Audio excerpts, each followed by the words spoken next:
Sejam muito bem-vindos ao DF em Pauta Podcast, esse espaço democrático, aberto à troca de experiências, a ideias, aonde fortalece a democracia, aonde nós estamos divergindo muitas vezes para convergir. Essa é a ideia, fortalecimento da democracia. Eu sou Joston Dantas, estamos aqui com esse projeto que é muito importante para fortalecer a cada um morador do Distrito Federal que acompanha as nossas redes sociais, que acompanha todas as informações que vêm através do DF em Pauta Podcast.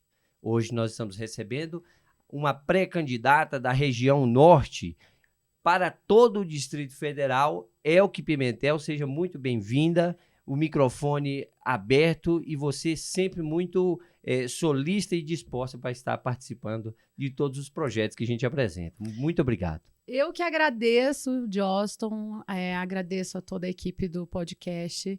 Eu me sinto privilegiada de estar aqui, de atender esse convite, porque a partir do momento que a gente se coloca à disposição de representar pessoas, né, a gente se coloca também do outro lado do microfone. Apesar que a posição é a mesma, mas agora eu estou na função inversa. Eu serei a entrevistada por você. Você é uma pessoa fácil, né, de sorriso leve e, ao mesmo tempo, uma pessoa muito autêntica. Mas quem é Elke Pimentel fora dos bastidores? Fora dos bastidores, eu sou uma tia coruja, uma filha devota, sou uma mulher independente, com as minhas próprias opiniões, mas conservo valores que me foram tragos lá dos meus antepassados, né? A importância da família, a importância de cuidar dos nossos pais, de cuidar da gente, de cuidar do outro. O cuidado é sempre, eu acho que um princípio muito, muito feminino que a gente traz de muitos anos, de muito antigamente mesmo. Certo. O que foi que despertou em você para ir agora lançar o seu nome como pré-candidata a deputada distrital? São muitos fatores que me levaram a me lançar, né, a me colocar à disposição de representar principalmente as mulheres do Distrito Federal. Eu nunca pensei, nunca foi o meu objetivo de vida, mas eu acho que eu levei toda uma vida sendo preparado para esse momento. Eu sou filha de ex-policial militar, que abandonou a carreira de policial militar para casar com a minha mãe, para ser pai. Ele era de uma era da polícia militar que o policial como ele não teria uma vida longa, eu diria. Ele era um pouco esquentado. Então, minha mãe disse que não queria ficar viúva, então se ele quisesse casar com ela, ele tinha que deixar a polícia. E ele deixou. Não parece ser esquentado, não. Pois é, hoje em dia não, mas na época ele era. E aí ele passou a ter o trabalho de motorista de ônibus. Minha mãe é nordestina, veio para Brasília logo no início de Brasília, costureira, sempre cuidou de casa. Em determinado período foi chefe de cozinha na Embaixada da Argélia. E eu sempre cuidei dos meus irmãos, a gente sempre teve uma casa muito movimentada, então um olhar e uma vida voltada para o social. Sempre fomos pessoas na minha infância e na minha adolescência que precisamos de ajuda, contamos com a ajuda de outros, mas também sempre fomos criados a dividir o pouco que a gente tinha. Então esse social sempre esteve presente comigo. Eu sempre estive em volta de projetos, de ações. Na minha comunidade, em um determinado momento, com uma extensa falta d'água por mais de 10 dias. Então, a busca da imprensa por ter esse olhar voltado para a comunicação, para poder protestar, o posto de saúde da minha comunidade. Então, tudo isso foram coisas que eu fiz como cidadã. Sempre me coloquei como cidadã, inclusive com outros amigos da minha comunidade, mas eu estava sendo preparada. Quando as pessoas falavam assim, você ainda vai ser deputado, eu falava que nada, que nada, que nada. Eu vivi um relacionamento abusivo e isso me deu muita maturidade. muita maturidade. Eu devo, assim, muito a isso. As pessoas até se assustam, porque geralmente a mulher, quando ela passa por um relacionamento abusivo, ela vai falar da dor, do problema. Eu falo que eu sou moldada pelas minhas experiências e o relacionamento abusivo foi um deles. Quando isso aconteceu, que eu botei um fim, um amigo chegou para mim com forms do Google e falou: que isso aqui é sua cara, você tem muito que passar para as mulheres. Se candidata a isso aqui. E aí eu entrei para uma rede chamada Rede Mulher Empreendedora. Fui capacitada como palestrante de um programa dela, liderança feminina, empreendedorismo, finanças, e eu passei a amar fazer aquilo. Nas primeiras vezes, quando eu estive diante daquelas mulheres, em Samambaia, na Ceilândia, Pôr do Sol, Sol Nascente, Bandeirante, Guará, Planaltina, tudo quanto é RA do Distrito Federal, eu passei com esse programa chamado Ela Pode. Eu lembro que as primeiras vezes eu chorava, eu me emocionava falando com elas, eu me emocionava toda vez que elas vinham confiar em mim em alguma coisa. Mas eu fui me tornando forte, aquilo foi me moldando. Eu passei a trabalhar com um deputado federal, professor Reginaldo Veras, né, que hoje é federal, está pré-candidato à reeleição de federal, mas ele teve 2 mandatos de distrital. Sempre perturbando, Reginaldo, faz isso, faz aquilo, me ajuda com isso, me ajuda com aquilo. Sempre com bastante dificuldade, porque ele sempre foi oposição, né? Então não é tão, os espaços para o opositor agir e ajudar não é tão grande, mas ainda assim a gente conseguiu entregar bastante coisa, principalmente para a minha região, que no gabinete dele eu sempre representei essa região. E foi daí que veio. A primeira vez, Reginaldo sugeriu, eu consegui me colocar ali no cantinho, me esquivar, e outras pessoas até mais interessantes vieram a segunda vez. Aí, depois da pandemia, eu logo emplaquei na rádio comunitária da minha cidade, a Rádio Terra FM, frequentando os eventos, encontrando os ouvintes, encontrando os meus seguidores no Instagram e sempre falando com as mulheres no Instagram. Então, foi essa construção, sabe? E aí, na segunda, eu botei de escanteio. E agora, na terceira vez, caminhando para 12 anos, caminhando junto, ele falou: moleca, não tem jeito. Acho que você vai ter que vir dessa vez. Aí eu: por quê, Reginaldo? Tem outro nome forte? Não tem outro nome forte? Aí o presidente do meu partido falou: não, tem você. A região norte está apagada politicamente para as mulheres. As mulheres dos últimos 30 anos, depois de Abadia, é Abadia? Anilceia. Depois de Anilceia Machado. Anilceia Machado, que hoje é ministra do Tribunal de Contas. É, conselheira lá. Depois dela, ninguém mais se levantou na nossa região. E é importante falar que é por Brasília, porque existem propostas que vão beneficiar todas as mulheres. A gente sempre fala de regionalidade porque a gente mora ali, porque a gente vai ao mercado ali, a padaria ali, a gente convive na rua por ali. Mas depois da Nilceia, não teve mais.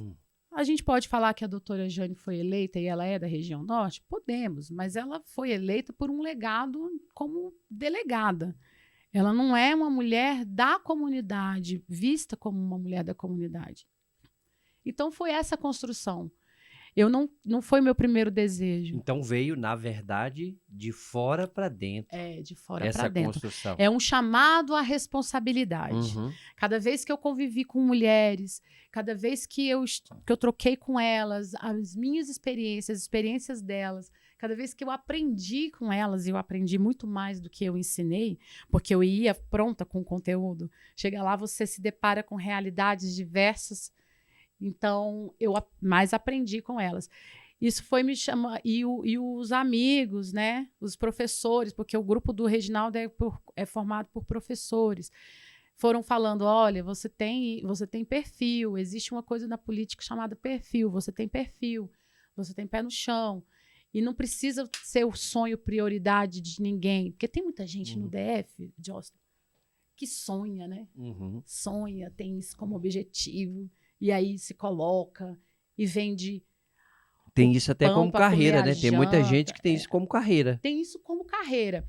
Não, nunca foi minha carreira. Isso foi sendo construído realmente de fora para dentro. Tá. E aí foi escolhido. E escolheram você, você acreditou na escolha. Qual o seu maior desafio hoje, dentro dessa caminhada? Dentro dessa caminhada, há um desafio enorme, que é o desafio de ser mulher. Uhum. Porque, por mais que se fale que mulher tem que ocupar os espaços de poder e tudo, ainda assim existe a cultura. Um dia desses, houve uma grande polêmica que o cara falou que a mulher tem que votar, a mulher solteira, a mulher independente vota mal, e as mulheres casadas devem votar com o marido. Isso reflete um esforço que muitas pessoas, muitos homens, muitos segmentos da sociedade fazem para que a mulher regrida nas conquistas que já tivemos. Uhum. Só que eu acho que ainda são inexpressivas. E é difícil, porque quando você se coloca a representar como mulher, as pessoas que estão competindo com você, elas estão sempre buscando um desequilíbrio. Elas estão buscando sempre uma paixão, um discurso fervoroso para ganhar, para cortar e para colocar isso no ar e vender você como não preparada. Só que existe também o chamado da responsabilidade. Nos últimos anos, nós tivemos um aumento muito grande da violência doméstica, do feminicídio, né? Das pautas que envolvem as mulheres estão sendo decididas muitas vezes por homens. Então, eu vejo as mulheres por aí na minha caminhada mais conscientes de que elas precisam dar uma resposta na urna, e eu acho que esse ano nós vamos ter bastante mulher no poder. Até porque, por exemplo, na Câmara Legislativa aumentou o número de cadeiras destinadas para a mulher, né? Uhum. Então, a gente hoje tem 20 para 4. Eu juro para você, eu não quero desfazer das minhas colegas, das minhas futuras colegas, né? Porque todas estão aí postas à reeleição. Mas eu chego nas comunidades, eu pergunto quem são as mulheres distritais da Câmara Legislativa. Ninguém sabe falar. Só quem sabe... Eu estava mentalmente tá, aqui fazendo o cálculo. Eu ia falar para você agora... Eu ia pedir para você me falar quem são, mas você, como uma pessoa atenta à política, você ia me falar, mas você ia pensar. Deixa eu Jaqueline Silva, ver. Paula Belmonte, doutora Jane e Deise Amarillo. Tá vendo? Você ainda fez um I. Você é uma pessoa antenada na política. E você só lembrou porque eu praticamente te dei um tempo para pensar. Pra poder... Imagine isso na comunidade. Sim. A culpa é delas? Não. A culpa é do próprio sistema. Houve um silenciamento nesses 4 anos, dessas 4 mulheres.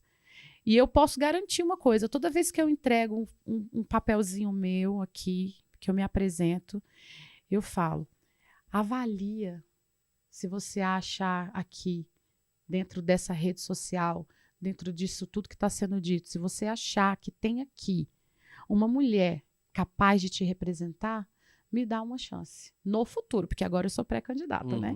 Então, é sobre isso. Eu te garanto uma coisa. Eu estando lá dentro, inexpressível eu não vou ser. Até porque eu sou a feminista que aceita andar de mão dada com os meus amigos, com os homens, com aqueles homens que são bons para nós. Esse, inclusive, era um dos pontos que eu gostaria de abordar com você.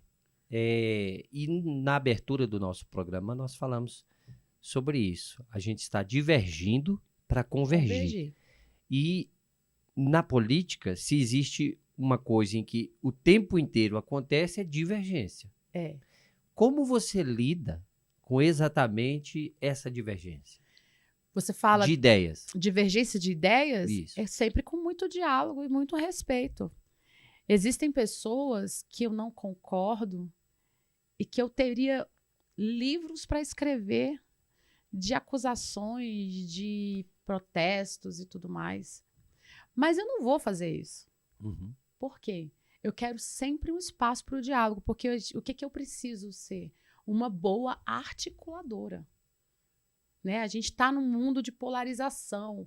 É direita, é esquerda. Um dia desses, infelizmente, faleceu um amigo, blogueiro político, Fernando Fidelis. Fiquei muito triste. É um cara de direita. Quando eu estava na liderança do PV, como assessora na liderança do PV, do meu partido, o Fidelis ligava para mim e falava, eu estou aqui. A mulher dele trabalhava na liderança do PL. Eu estou aqui, Elke, vem para cá, desce aqui. Tem um banquete aqui no PL. Eu ia para lá. A gente sentava naquela mesa, comia do bom e do melhor e dava risada. E ele sempre soube dos bastidores, né? Então, dava muita risada. Então, é sobre isso. Dá para conviver, dá para convergir através da divergência. Muitas pessoas vão mudar de ideia a partir de um diálogo comigo. E eu também vou poder mudar de ideia de acordo com o diálogo com eles. Né? Não é porque eu sou de esquerda e você é de direita que a gente não pode ser amigo e que a gente não pode se unir por uma única causa. Na minha comunidade, tudo que a gente conseguiu de bom para lá, e não são muitas coisas, foi através disso. Nas campanhas, cada um está defendendo seu projeto, tá um para um lado, para o outro. Mas quando a gente quer que algo realmente aconteça, a gente vai lá, vem cá, vamos deixar as armas de lado, vem aqui, vamos juntar, porque a gente precisa unir força para isso acontecer. E isso é legislar. Legislar é isso também. Você não vai legislar 100% sozinha. Né? Quando você vai propor um projeto, você tem que ter um número de aceitação entre seus pares. E quanto menos inimigos eu fizer, melhor eu vou nadar entre os tubarões. Né? Bacana. Se você eleita fosse, quais seriam as 3 prioridades do seu mandato? Mulher, educação,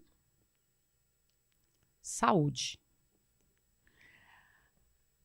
Mulher, empreendedorismo, proteção, saúde, educação. Sempre muito voltado para o universo feminino. A educação, eu continuaria um trabalho que foi muito enfraquecido com a saída do Leandro Graz, do Reginaldo Veras, do Vasni, da Câmara Legislativa. Essa galera lutou pelo PEDAF descentralizado, que devido a muitas condutas, vamos dizer assim, erradas de algumas pessoas, esse PEDAF foi perseguido e hoje ele virou um cartão que ninguém consegue trabalhar com ele direito. Perdeu-se aquele movimento em que o distrital visitava as instituições de ensino e poderia descentralizadamente provocar ali mudanças muito boas. Mudanças essas que eu, por exemplo, consegui atender 20 escolas públicas da minha região, né? Foi construção de parquinho, construção de quadras poliesportivas, reformas de banheiros, apoio a projetos pedagógicos. Então, assim, voltar a lutar por isso, essa descentralização. E a saúde, eu investiria muito em prevenção, na saúde preventiva. A regulação, para mim, é uma coisa que não existe, porque se existisse, eu não tinha na minha comunidade um homem esperando por uma cirurgia de hérnia há mais de 20 anos. Ele está com uma barriga 2 crescendo através do umbigo dele, que é a coisa mais horrível do mundo. E há uns dias atrás, eu escutei de uma pessoa que conseguiu chegar até a regulação, porque ela é servidora da Secretaria de Saúde, e que me aconselhou a botar na justiça. Sabe por quê? Porque classificação de hérnia é verde. E por mais que tenha lá registros de que o cara está há 20 anos com a hérnia crescendo e pode estourar, ainda é verde a classificação dele. Isso é um absurdo. Então, o que eu investiria de cara com emenda? Projeto social que leva saúde para as comunidades. As boas e velhas carretas. Cadê elas? Mas não é como a carreta do governo federal que teve há pouco tempo em Planaltina, não. Que eu entrevistei o ministro, eu estava particularmente muito feliz com aquela carreta, mas quando o ministro falou para mim que ia atender a regulação, eu falei, Aí não tem graça. Acabou o encanto. Acabou o encanto, é livre demanda, cara. É livre demanda, depois dá baixa na regulação. Vamos fazer livre demanda com carretas de saúde nas comunidades, como tínhamos na época do Frejá, que foi uma gestão de saúde que foi muito respeitada. Por que que a gente não pode repetir aquilo que faz sucesso? Na política tem essa coisa, sabe, Joston? Ai, eu entrei agora, o mandato é meu, vou mudar a logo, vou mudar, não vou continuar tal coisa, porque é projeto do fulano. Eu não quero saber quem é o pai da criança, eu quero saber quem que eu estou criando. Eu estou ajudando a criar. Entendeu? Essas questões assim que a gente precisa de desafogar. Agora, teve o GDF na sua porta, agora há poucos dias, certo. Também teve lá em Planaltina. Um atendimento que fez muito sucesso foi a implantação do Planon. É Planon, eu acho que chama, que é um chip anticoncepcional. Eles faziam 100 atendimentos por dia, se não me engano, distribuíam 100 senhas, atendiam 100 mulheres por dia. Ao todo, no mínimo, foram atendidas 500 mulheres da região. Livre demanda. É livre demanda, gente. Essa regulação aí, o IGES, enfim, tudo isso não tem credibilidade e não mostra números que a gente se sinta impactado. Na época da carreta da catarata, que fez um monte de carreta de catarata, tudo com TRA, a gente se sentiu impactado por quê? O meu vizinho fez, a minha tia fez, a professora fez. Você vê as pessoas fazendo, mas há quanto tempo eu não vejo uma pessoa próxima de mim ser operada na rede pública? Falar assim, eu fiz a cirurgia de tal coisa na rede pública. Eu não tenho. Eu tenho, sim, ouvintes que ligavam para a rádio, porque eu me descompatibilizei, né? A gente tinha lá o programa diário de 1 hora que as pessoas ligavam, falavam da demanda da cidade. Ouvinte com 2 anos, com 6 anos. Esse senhor com 20 anos, eu vou mostrar na minha rede social ele. Eu era para ter ido lá hoje, eu não fui porque eu estou aqui, mas eu irei lá, eu vou mostrar. Assim como um dia desses eu estava na feira de roupas de Planaltina, fui lá buscar uma camisa do Brasil, atrás de uma camisa do Brasil, um lookinho para assistir o jogo que nós perdemos. Eu tô vendendo a minha camisa do Brasil, eu só usei 4 vezes. Tá novinha. Eu não vendo não, amigo. Eu sou brasileira, a bandeira me pertence Não, por muitas coisas, não é só por causa do futebol. Então, aí os feirantes me chamaram, eu estava saindo, me chamaram para mostrar a dificuldade de acesso da grade, quanto a grade é amolada, o piso, não sei o quê, a preocupação deles que nós vamos ter um shopping center, graças a Deus, como é que vai ser a atratividade da feira. Então, assim, a construção dessa ELC parlamentar, ela vem acontecendo há muito tempo e aos poucos também, nessa jornada de pré-campanha, e é muito chamado pelas pessoas mesmo. Porque as pessoas, às vezes, o Joston, elas se manifestam numa rede social, elas se manifestam no grupo de WhatsApp, mas elas têm medo, não se sentem capazes de falar. E aí eu tenho uma fala que é muito, muito certa para a minha vida. Ter voz é cuidar do coletivo. E eu já tinha voz antes de querer ser parlamentar, né? Agora tenho mais e terei mais, se Deus quiser e se o povo também quiser, né? Porque quem determina o rei não é a população, não é o povo, é Deus. Não é? Primeiro Deus toca na cabeça do rei, aí depois a população glorifica. É mais ou menos isso que eu penso. Então, assim, a minha vida não tá ruim. Minha vida tá boa. Profissionalmente eu não tenho do que reclamar. Eu tenho conquistado as minhas coisas. Para o meu projeto individual, eu tenho caminhado numa linha reta e crescente. Se eu não for eleita, não tem problema. A minha vida vai continuar. Né? Eu acredito que ainda melhor ainda. Mas, se eu for eleita, quem ganha é o povo. Quem ganha é a população. Porque você pode ter certeza que eu não vou ser inexpressiva. Certo. Quando você falou aí, vamos voltar ainda nesse quesito saúde, que você falou, inclusive deu o exemplo do senhor com a questão da hérnia. Aí você falou das carretas, da emenda parlamentar para poder estar Projetos sociais. retornando um projeto que funcionava anteriormente. E aí você está pensando inicialmente agora na comunidade, beleza. E como agora também valorizar o servidor? Porque também é uma das reclamações da comunidade, é que o servidor não é muito valorizado. A valorização do servidor, ela é uma prerrogativa do governador, Uhum. né, do executivo. É ele que administra o fundo, né, que paga o servidor, que valoriza o servidor.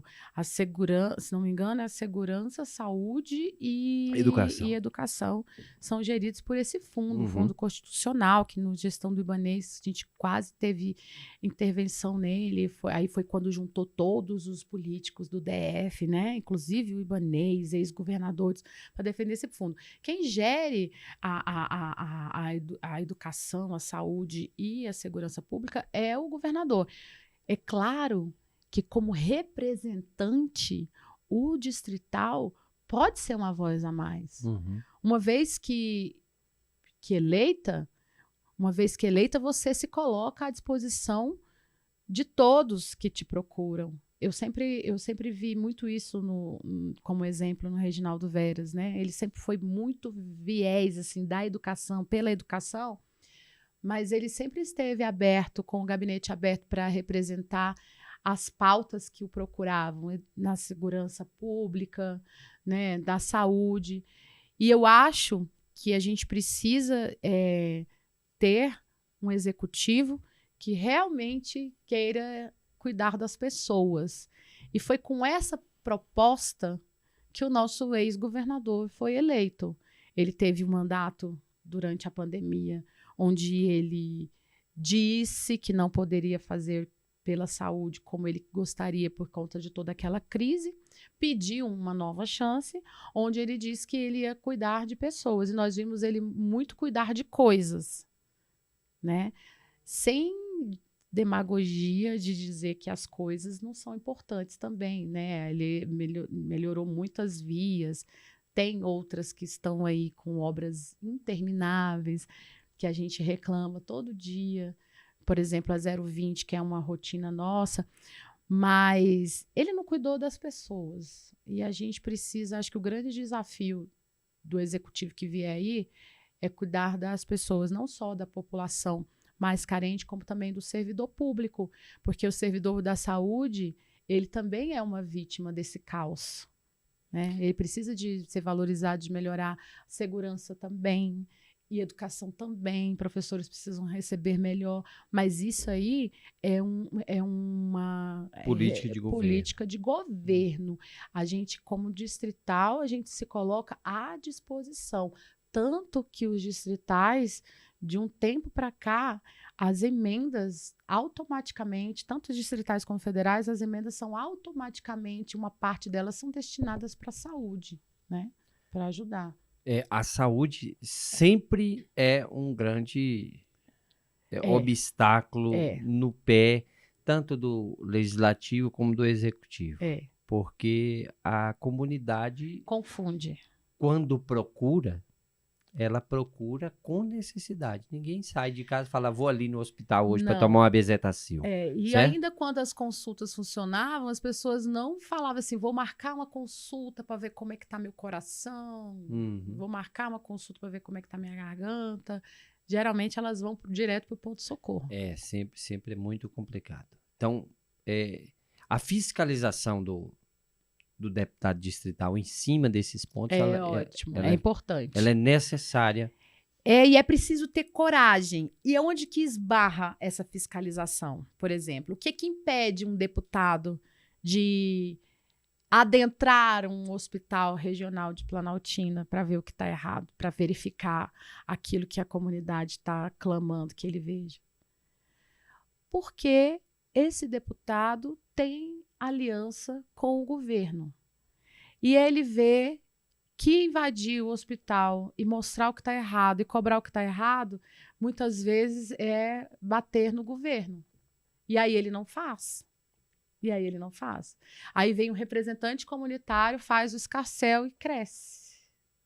Vem alguém da comunidade, faz um escarcéu e cresce. A gente precisa, isso eu aprendi também aqui com essa escola chamada Reginaldo Veras. A gente precisa entender que a nossa função ela está acima das nossas alianças. Ainda que você ligue para o seu governador e fale, olha, o caos está lá no meu hospital, desculpa aí, mas eu vou ter que ir lá fazer meu papel, porque eu fui eleita para isso. Entendeu? Eu tenho essa relação com o Leandro Graça. Se o Leandro Graça for governador, eu sendo eleita, eu posso te garantir que a gente vai ter essa relação. Não é porque eu serei eleita e aliada do governador que ele vai me silenciar de clamar por uma melhoria para minha comunidade. Esse governador não vai me perseguir. Bacana. E aí eu gostaria de entrar nesse ponto. Pode entrar. Porque o que ocorre? Você é pré-candidata, mas você não deixa de ser a comunicadora e jornalista que você é. Exatamente. Você não vai perder a sua origem. Não. E a gente vê muito nas unidades de saúde do Distrito Federal pseudos lideranças que aproveitam a tragédia ou a dificuldade ou o estado em que está a saúde para poder tirar vantagem. Não é nem para resolver o problema daquela pessoa, do paciente que está ali há não sei quanto tempo, um paciente como esse que você acabou de falar, 20 anos esperando, ele quer, na verdade, um like, ele está ali com um celularzão e ele não está nem aí para quem está sentado de fato ali necessitando. O que se pensa disso? Eu penso o seguinte. Essa pessoa, a gente precisa, o eleitor precisa sempre avaliar o perfil do seu representante, né? A maioria dos familiares não gostam de ter a sua vida exposta, principalmente no momento de dor, no momento de delicadeza de saúde. Como jornalista, em alguns momentos que eu estive em nome de uma emissora, em nome da rádio que eu trabalhava, para registrar um momento assim, eu sempre fui repelida.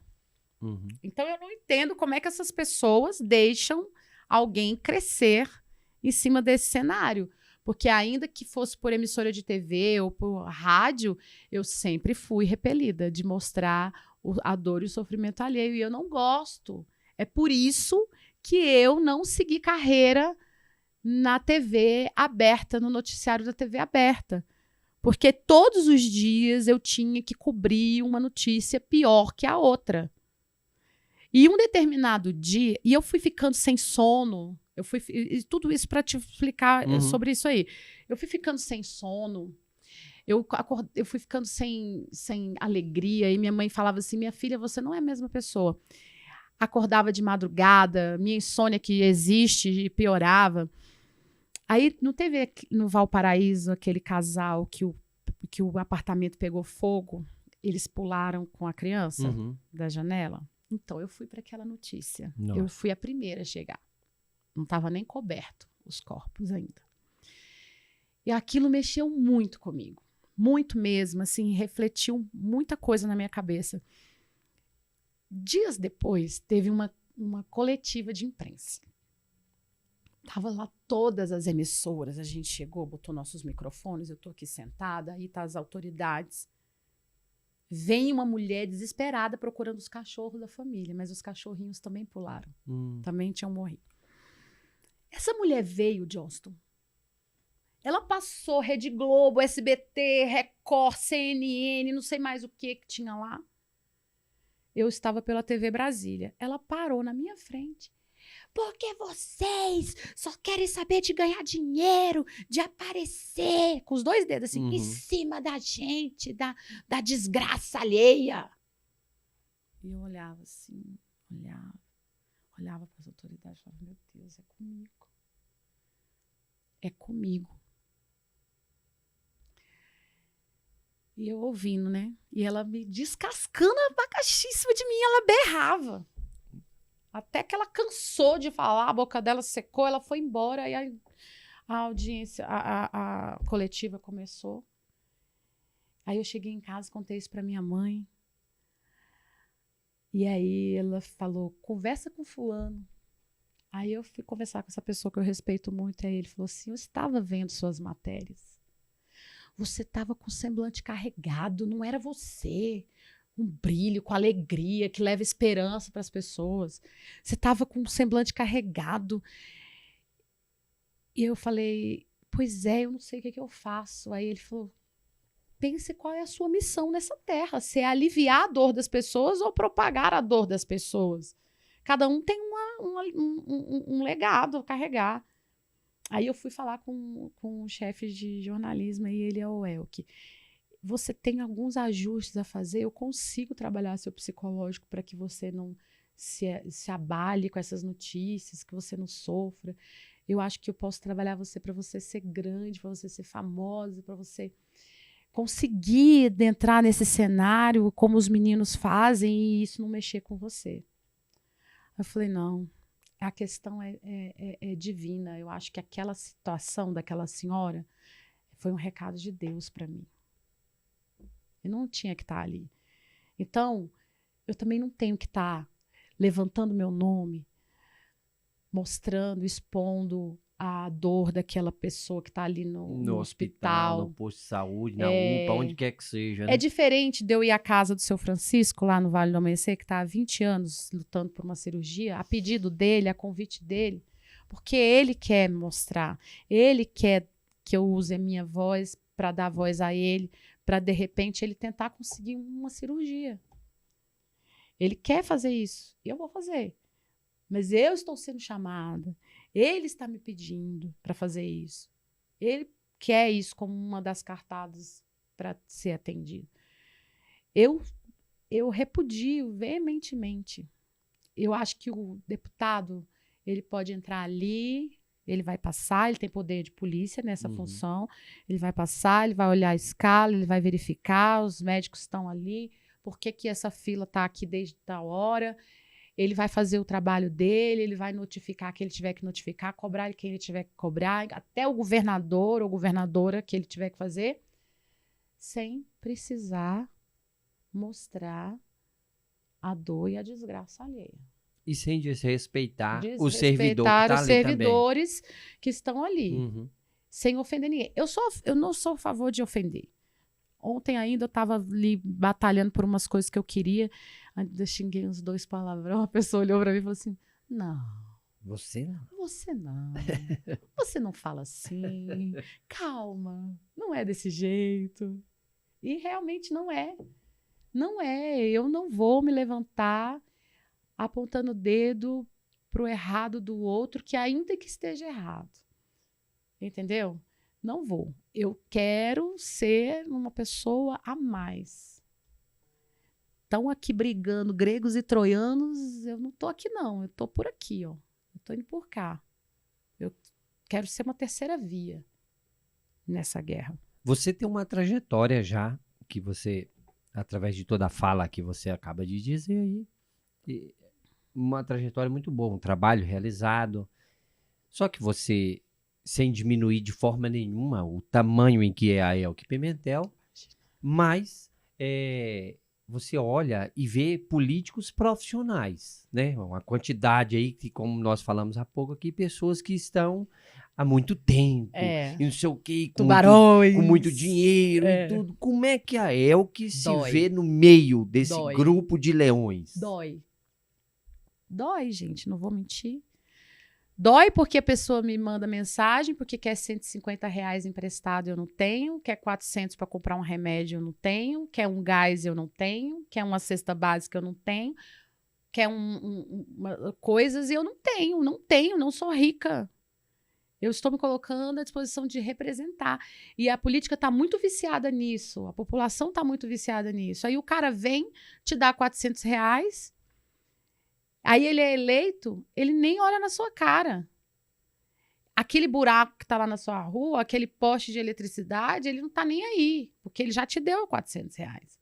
Então, quando você pede, você bota preço no seu voto, você está deixando de receber benefícios no coletivo, por uma causa, por uma comunidade.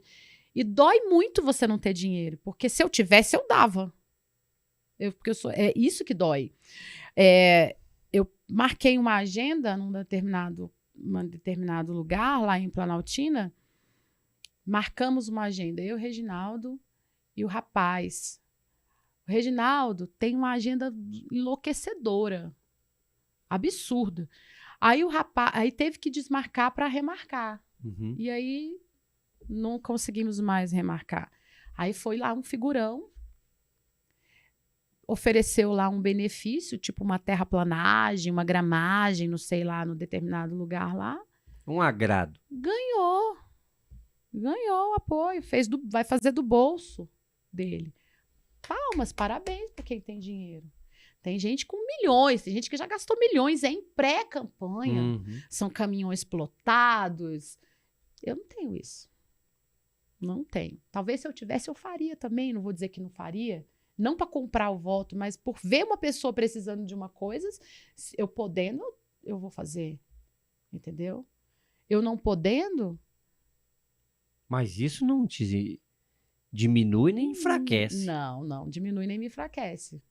Não diminui nem me enfraquece, senão eu não teria pessoas voluntárias, pessoas simpáticas, pessoas que estão comigo, por entender, por me conhecer, por achar que eu sou capaz. Porque eu sou capaz. E aí, teria alguma coisa em que eu não abordei, mas que você entende de importante, que queira trazer? De muito importante, tem o seguinte, você falou aí do poder aquisitivo de pessoas. Uhum. Você falou aí de candidatos que são medalhões na política, né? Pessoas que são escoladas, que sabem a ciência de cabo a rabo, coisa que eu não sei. Eu sou aluna do grupo Reginaldo Veras, aluna dos meus colegas de gabinete, da nossa equipe. Tem muito candidato que está aí jorrando dinheiro, né? Eu tenho trabalho para entregar. Eu já saio na frente de alguns. Talvez eu saia na frente de muitos mesmo, porque o que difere o meu trabalho entregue para a minha região principalmente e outras do Distrito Federal é que eu nunca tive caneta. E uma coisa que o Reginaldo fala é que se eu já faço o que eu faço sem caneta, imagina como serei eu com a caneta. Eu serei que nem ele, eu vou chamar os outros para dividir o fardo comigo, porque os problemas estruturais da cidade são muito grandes, a gente precisa se unir. O voto é depois. Aqui, ó, eu tenho trabalho entregue, tá? 27 escolas, ginásio no IFB, ginásio na UNB Planaltina. Isso são construções que aconteceram porque eu fui lá atrás desse cara e busquei ele e falei, vem para minha cidade, vem para minha região. E aqui é só Planaltina, projetos sociais, são 27 escolas públicas atendidas. Projetos sociais dentro da UNB. Então, é isso que eu quero deixar para vocês. Tem muito pré-candidato, tem muita gente com grana. Eu não tenho grana para comprar ninguém, mas eu já estou começando a minha jornada com o trabalho entregue. E aí eu digo, aberta a me conectar com outros, porque assim eu aprendi, assim eu vejo acontecer, que ninguém é. Eu vejo pessoas que falam assim, eu sou pré-candidato, eu sou candidato, eu sou deputado, infla o peito de pombo e sai por aí, a vaidade sai esbarrando primeiro. Não, você é um empregado do povo, empregado da população. Você recebe para trabalhar para as pessoas. É sobre isso. E eu já trabalho há muito tempo para as pessoas. Eu quero trabalhar mais.